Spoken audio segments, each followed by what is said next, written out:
Halo teman-teman semua, Assalamualaikum warahmatullahi wabarakatuh. Perkenalkan, nama aku Rika Rahim dengan NIM 2215050071. Nah, pada video kali ini aku akan melihat bagaimana penafsiran dari Quran Surah Al-A'raf ayat 90 sampai dengan 94. Nah, sebenarnya di dalam ayat ini ada sebuah konsep, yaitu konsep pendidikan. Bagaimana sih konsep pendidikan di dalam ayat ini? Nah, teman-teman semua, di dalam ayat ini secara garis besar itu membicarakan tentang kisahnya Nabi Syuaib dan kaumnya. Kaumnya ini dinamakan dengan kaum Madian. Yang perlu kita ketahui dari peristiwa ini adalah adanya dua buah doktrin yang berdasar terkait dengan pesan ayat.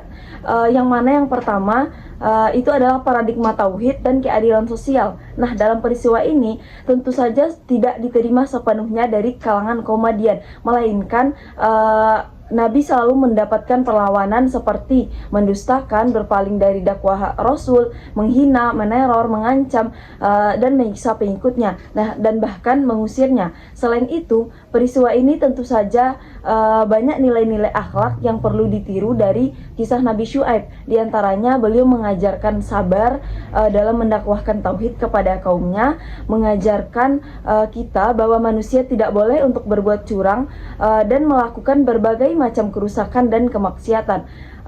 Ayat ini juga menyerukan tentang solidaritas kemanusiaan, mengajak kita untuk tidak memisahkan antara aspek agama dan aspek ekonomi karena keduanya memiliki keterkaitan satu sama lain. Nah, itulah kesimpulan penafsiran dari kitab tafsir Jalalain dan kitab tafsir Ibnu Katsir. Selanjutnya kita bakal melihat sebenarnya bagaimana sih hubungan atau relasi Quran Surah Al-A'raf ayat 90 sampai 94 ini dengan konsep pendidikan yang kita sebutkan di awal tadi. Nah, maka dari itu ada beberapa pelajaran dan konsep pendidikan yang dapat kita petik di dalam ayat ini. Nah, yang pertama itu tentang kesabaran. Nabi Syuaib mengajarkan kepada kita atau mencontohkan tentang kesabaran beliau di dalam mendakwahkan tauhid kepada kaumnya. Meskipun pada saat itu yang beliau dapatkan apa? Yang beliau dapatkan adalah sebuah perlawanan, mendustakan, berpaling dari dakwah beliau, menghina, meneror.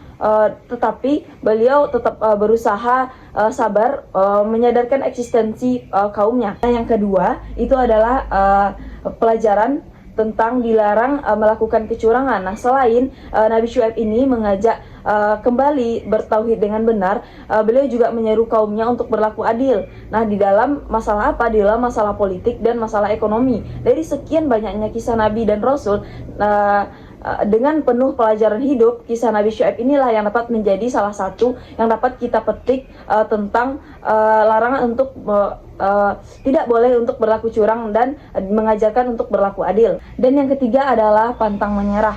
Nah, Nabi Syuaib ini pantang menyerah dengan kaumnya. Beliau juga menyerukan tentang kemanusiaan. Beliau menawarkan agar interaksi antar sesama dibangun di atas prinsip-prinsip keadilan. Nah, selain keadilan, ya beliau mengajarkan keseimbangan, kejujuran, memanusiakan manusia, dan orientasi maslahah.